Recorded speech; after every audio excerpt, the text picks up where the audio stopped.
अब हम बात करेंगे derivation for resistance in parallel. भाई पैरेलल में कैसे रेजिस्टेंस अरेंज होते हैं पहले वो देखेंगे, और उसकी डेरिवेशन फॉर्मूला क्या है वो हम समझेंगे। ठीक है,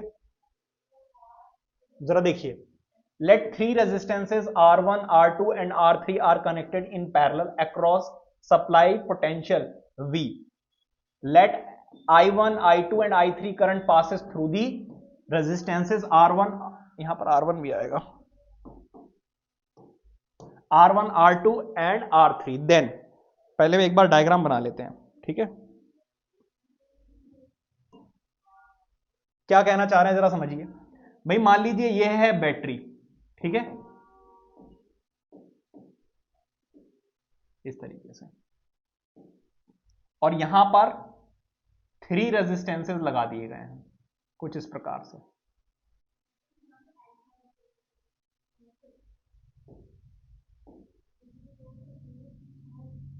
ये है आपका रेजिस्टेंस 1, ये है 2 और ये है आपका 3। अच्छा, ये है पॉजिटिव टर्मिनल और ये है नेगेटिव टर्मिनल। यहां से करंट जो है वो I फ्लो करता हुआ जाएगा, यहां पर करंट I1 जाएगा, यहां से करंट 2 पास करेगा और यहां से करंट 3 पास करेगा, और फिर बाद में ये I1, I2 और I3 फिर से मिल जाएंगे और दोबारा से यहां से करंट I पास होने लगेगा। क्या इतनी बात समझ में आ रही है कि जब आप अलग अलग रेजिस्टेंसेस को देखोगे तो डिफरेंट डिफरेंट करंट फ्लो कर रहा होगा।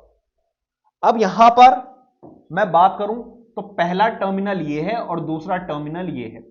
2 टर्मिनल्स के बीच का जो पोटेंशियल डिफरेंस है वो उन्होंने बोल दिया है कितना, V। क्या इतनी बात समझ में आ रही है। अब जो हमारा ओम्स लॉ है, फॉर्मूला हमें क्या बनाना है जरा समझिए। फॉर्मूला हमें बनाना है 1/R1 1/R2 प्लस 1/R3। ये फॉर्मूला आपको पता ही है पैरेलल वाला, ये फॉर्मूला हमें डिराइव करना है। समझ गए, ध्यान दीजिएगा जरा। According to Ohm's law, according to Ohm's law, जरा ध्यान दीजिएगा भाई। फॉर्मूला क्या होता है, V is equal to I R, V is equal to I R. तो यहां से I का फॉर्मूला क्या हो गया, V अपॉन में R। ये रही मेरी फर्स्ट इक्वेशन। ये तो होता है नॉर्मल फॉर्मूला, लेकिन अगर मैं बात करूं I1 की, करंट 1 की अगर मैं बात करूं तो यहां पर रेजिस्टेंस क्या है हमारा, रेजिस्टेंस क्या है R1, और पोटेंशियल डिफरेंस हर जगह क्या है, सेम ही है। तो यहां पर I2 कितना हो जाएगा, इस वाले की बात कर रहे हैं तो क्या हो जाएगा V/R2, जो कि हमारी थर्ड इक्वेशन रहेगी, और लास्ट वाला क्या हो जाएगा V/R3। क्या इतनी बात समझ में आ रही है। अब आप क्लियरली एक चीज देख सकते हैं कि जो I है वो किसके इक्वल है, I1 plus I2 plus I3 के। भाई इन तीनों करंट को का अगर आप सम निकाल लें तो आपको टोटल करंट मिल जाएगा या नहीं मिल जाएगा। यहां पर पोटेंशियल डिफरेंस फिक्स है, रेजिस्टेंस चेंज हो रहा है और क्या चेंज हो रहा है, करंट। अब मैं ये चीज निकालूंगा तो भाई आप खुद देखिए जरा, यहां पर I की जगह पर हम क्या पुट कर सकते हैं, V/R। I1 की जगह पर हम क्या पुट कर सकते हैं, V/R1। I2 की जगह पर क्या पुट कर सकते हैं, V/R2, और लास्ट क्या हो जाएगा, V/R। क्या इतनी बात समझ में आ रही है। अब आप देख सकते हो ऊपर से I जो है वो कॉमन आ सकता है, तो V/R, ऊपर से V कॉमन लोगे तो यहां पे क्या बचेगा, 1/R1 1/R2 1/R3। अब देखो जरा, ये मल्टीप्लाई उधर जाकर डिवाइड होगा या फिर ये मल्टीप्लीकेशन में उधर जाकर डिवाइड होगा, तो यहां पे क्या बचेगा, 1। तो आप क्लियरली देख सकते हैं कि 1/R1 जो है वो किसके इक्वल आ गया, 1/R1, 1/R किसके इक्वल आ गया, 1/R1 plus 1/R2 plus 1/R। इसी तरीके से अगर वो 4 रेजिस्टेंसेस दे देंगे तो इसको एक बार और बढ़ा देना, अगर वो 2 रेजिस्टेंसेस दे देंगे तो इसको हटा देना, सिर्फ 2 तक रखना है। टू रेजिस्टेंसेस होंगे तो फॉर्मूला क्या बनेगा, खुद देख सकते हो आप, 1/R1 प्लस 1/R2। क्या इतनी बात समझ में आ रही है? तो ये होता है फॉर्मूला पैरेलल के लिए। सीरीज के लिए R is equal to R1 plus R2 plus R3, और पैरेलल के लिए सबसे ज्यादा यही पूछा जाता है। कई बार वो 2 रेजिस्टेंसेस के लिए पूछ लेते हैं, कई बार वो 3 रेजिस्टेंसेस के लिए पूछ लेते हैं।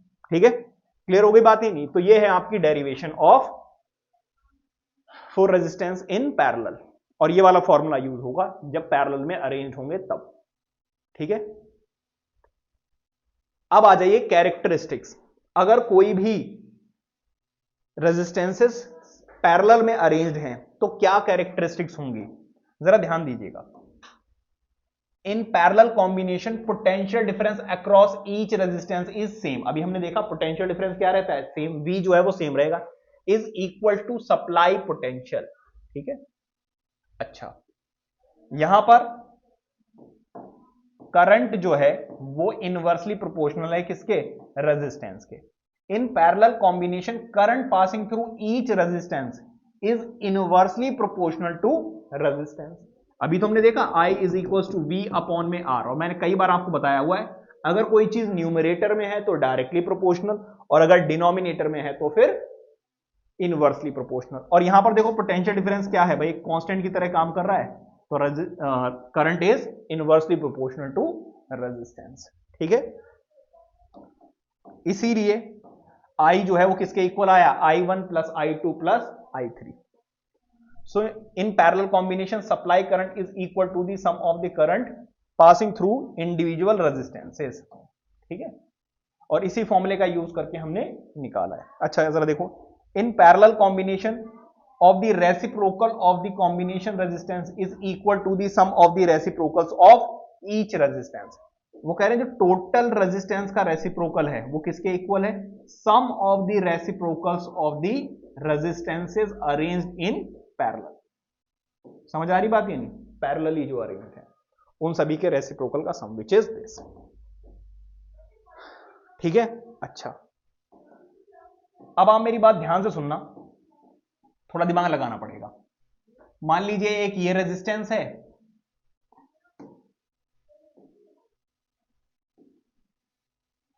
दूसरा ये है। यहां पर मान लीजिए रेजिस्टेंस है R1 विच इज 3 ओम, ये है resistance 2 which is 5 Om.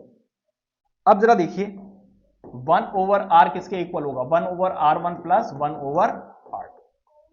1/R को ऐसे ही छोड़ दीजिए, 1/R1 कितना है 3, 1/R2 कितना है 5, एलसीएम लीजिए 5 प्लस 3/15, तो आंसर निकालो कितना आ जाएगा 8/15।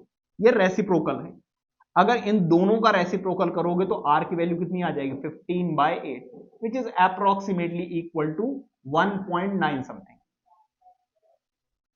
अब आप मुझे ये बताइए, क्योंकि मैंने इनको पैरेलली अरेंज किया था तो जो इसका टोटल रेजिस्टेंस आया है वो इससे भी कम है और इससे भी कम है। क्या इतनी बात समझ में आ रही है? तो वो यही कहना चाह रहे हैं, in parallel combination is equal to resistance is always less than the each resistance होगा, लीस्ट रेजिस्टेंस ईच रेजिस्टेंस, हर एक रेजिस्टेंस से क्या होगा, कम होगा। इसका मतलब यह है कि जब रेजिस्टेंसेस को पैरेलली अरेंज किया जाता है तो करंट जो है वो रेजिस्टेंस जो है वो रिड्यूस हो जाता है, ओवरऑल रेजिस्टेंस जो है वो रिड्यूस हो जाता है। समझ आ रही बात या नहीं? तो इसकी कैरेक्टरिस्टिक्स हो गई। Advantages of parallel combination, advantages क्या होती हैं जरा ध्यान दीजिएगा। एडवांटेजेस देख लेते हैं। In parallel combination if one electric appliance stop working due to some defect, then all other appliances keep working normally। मतलब what does it mean? मतलब मान लीजिए एक ये रेजिस्टेंस लगा हुआ है, एक ये रेजिस्टेंस लगा हुआ है, एक ये रेजिस्टेंस लगा हुआ है, तो अगर गलती से ये वाला रेजिस्टेंस खराब हो गया, ब्रेक हो गया, किसी भी वजह से सप्लाई बंद हो गई, तो बाकी जो अप्लायंसेस लगे हुए हैं वो काम करते रहेंगे। समझ आ रही बात? यानी तो एक तो ये एडवांटेज है। दूसरा, इन parallel combination each electric appliance has its own switch. इसका स्विच अलग से लगा सकते हो आप, इसका स्विच अलग से लगा सकते हो, इसका स्विच अलग से। तो किसी भी रेजिस्टेंस को आप कभी भी ऑन या ऑफ कर सकते हो, ठीक है। और यही हमारे घरों में यूज होता है, जो कॉम्बिनेशन लगाया हुआ है वो पैरेलल वाला है। Next, each electric appliance gets the same voltage, क्योंकि आपको मैंने बताया था कि भाई यहां से यहां तक जो वोल्टेज है वो क्या रहेगा, सेम रहेगा। तो हर एक अप्लायंस को इक्वल पोटेंशियल डिफरेंस मिलता है, वोल्टेज किसी का भी कम ज्यादा नहीं होगा, जिसकी वजह से सबको इक्वली पोटेंशियल डिफरेंस मिलने की वजह से, वोल्टेज मिलने की वजह से चीजें अच्छे से काम करती हैं। अब आप खुद सोचो, अगर बल्ब को ज्यादा मिल रहा है पोटेंशियल डिफरेंस वोल्टेज और फैन को कम मिल रहा है, तो फैन तो स्लो स्लो काम करेगा। फिर तो समझ आ रही बात है नहीं? तो सबको इक्वली वोल्टेज मिलना जरूरी है। तो एक ये ओवरऑल रेजिस्टेंस जो है वो रिड्यूस हो जाता है। Overall resistance of the electric circuit is reduced due to which battery supply more current, क्योंकि ओवरऑल रेजिस्टेंस कम हो जाता है, जिसकी वजह से बैटरी जो है वो ज्यादा करंट को फ्लो कर पाती है। So these are the advantages of parallel combination. Clear हो गई बात या नहीं?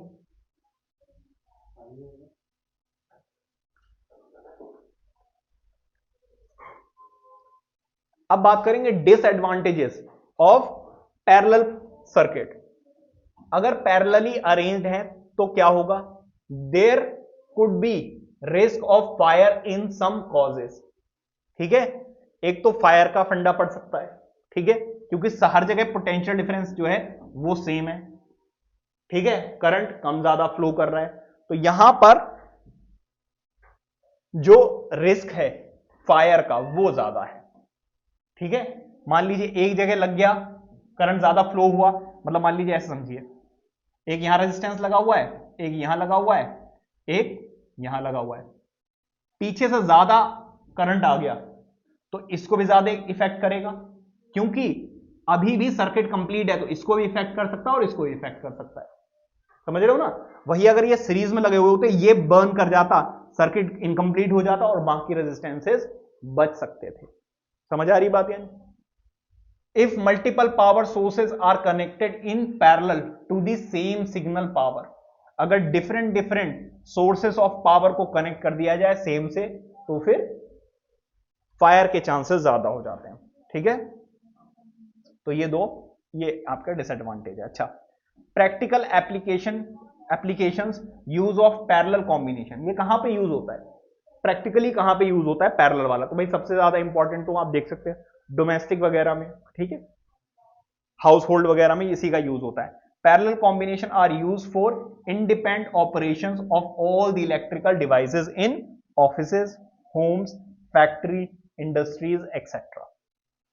Volt meter connected in parallel to measure the potential difference, यहां पर हमेशा पोटेंशियल डिफरेंस को मेजर करने के लिए वोल्ट मीटर लगा के रखते हैं, जिससे कि पता होना चाहिए भाई कितना वोल्टेज है, और उसके लिए फ्यूज भी लगा दिया जाता है। आपको पता, अगर ज्यादा वोल्टेज आ जाए तो वो फ्यूज कर जाता है, जिससे आपके बाकी सारे इलेक्ट्रिक अप्लायंसेस सेफ रहते हैं। बैटरीज गिव मोर करंट, तो भाई यहां पर क्या है, पैरेलल में अरेंज करने से ज्यादा करंट मिलता है। आपको पता, ओवरऑल रेजिस्टेंस जो है वो रिड्यूस हो जाता है, जिसकी वजह से करंट ज्यादा फ्लो होता है।